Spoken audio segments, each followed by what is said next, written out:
So how do we work with stopping smoking or stopping vaping using therapeutic coaching? So in therapeutic coaching, we have what we call the Therapeutic Coaching Matrix, which is a framework of the mind, the emotions, and the body. And then working from making things that are unconscious more conscious, and then using our conscious awareness to change what's happening on an unconscious level. So when it comes to working with stopping smoking or stopping vaping, this is the same framework that we use, that we have different ways of working with different elements, because an addiction or a habit to vaping or smoking is not necessarily about one thing. There are normally multiple variables. So there is certainly a habitual element. Like our mind has got caught in the habit of when we feel bored, when we feel difficult feelings, when we feel uncomfortable, when we feel lonely, we reach for our vape, we reach for a cigarette or whatever it may be. So there's a cognitive element. But there's also an emotional element that often what we're doing through various types of addiction is we're trying to change how we feel emotionally, that we have uncomfortable, difficult emotions, and by using our vape or using cigarettes, or it could be other things, it could be food, it could be alcohol, but we're trying to change how we feel emotionally. Like another way of thinking about it, there's a part of us that's trying to get something. Maybe it's trying to get a sense of freedom or a sense of ease or a sense of peace. And it's learnt that it gets that through doing this thing. But we then have a physical element. This is where there can be chemical addiction. That's why if you try to stop smoking or vaping or try to stop, other things that you're addicted to, that your body is trying to get the thing because it has an addiction, has a chemical addiction to that thing. And it takes time to break that. So typically when we're working with someone who is wanting to break a habit, particularly smoking or vaping habit, we're going to work on each of these levels. So typically what we'll do with therapeutic coaching is we'll start with the emotional level.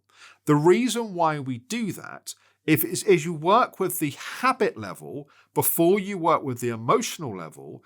You take out the habit, but you still have the emotional driver. And the risk is that person then just latches onto something else and they swap vaping for food, for example, or they swap smoking for recreational drugs or whatever it may be. So it tends to work better to work with the emotional element first. And there's a few different ways in therapeutic coaching that we do this. One of them is by working what we call parts, that we all have different parts of ourselves, and we spend some time on a more unconscious level getting in touch with the part of us that wants to smoke, the part of us that wants to vape. And we spend some time exploring what it's trying to get through doing that and help that part find different ways of getting what it's trying to get.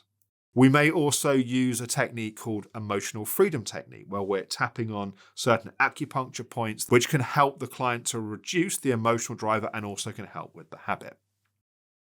Then we'll come to the cognitive, the patterns, the habits, some of the thoughts around it, and we'll do some work with accessing certain states. There's really a sequence we'll set up, which is help the client get the impulse of wanting to vape or smoke, and then we'll have them visualize all the reasons why they want to stop, all the horrible feelings that they get from vaping and smoking.